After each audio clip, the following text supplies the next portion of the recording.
I think you all should become spiritual preppers. You ever heard of preppers? They're the ones that have all the food and water and everything. You know, they're ready for the end of the world. The richer you are, the more you prep.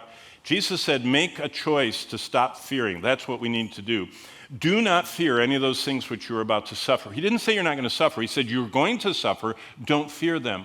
What is the most repeated negative prohibition in the Bible? Fear not. That's the most repeated. Jesus over and over told his disciples, fear not, fear not, fear not, fear not, fear not. Why? Because God, Paul told Timothy, has not given us a spirit of fear. Who gives us a spirit of fear? Satan. Fear is Satan's realm. We, when we're full of the Spirit, are bold. Don't fear, verse 10 says. Now it continues, verse 10.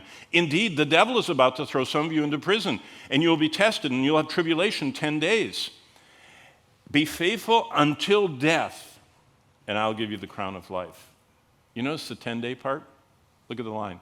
Jesus reminds us he limits Satan's harm to us. It isn't like Satan can do any destructive thing he wants to do for the church. It's limited by the Lord. But it doesn't mean we don't suffer. It just means he's limiting it.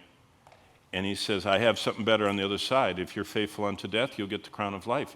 You know, there's two kinds of deaths. There's the quick one, martyrdom, and there's a slow, painful, dying daily. Do you know, a lot of people are afraid of the painful, quick one, and they're not doing very well at the other one. We're supposed to die and be crucified with Christ daily. And if we're faithful until our death, we get the crown of life. Always remember, we live after the power of an endless life. Look what he says in verse 11. He who has an ear, let him hear what the Spirit says to the churches. He who overcomes, in other words, the born-again ones, are not hurt by the second death. Why does Jesus keep saying that? Because the same thing is true that's true today. In every church, there are unsaved people. Did you know that? There are people that are going to church. And Jesus said in chapter 7 of Matthew's gospel, many will say unto me in that day, Lord, Lord, haven't we preached, haven't we done many mighty miracles in your name? And he says, yeah, you did, but I don't know you. What is salvation? John 17:3. This is life eternal, that they may know thee, the only true God. Salvation is knowing God. There are people that are going through the motions in church. They know the language, they know the praise the Lord and amens, and they know all the verses, and they're not born again.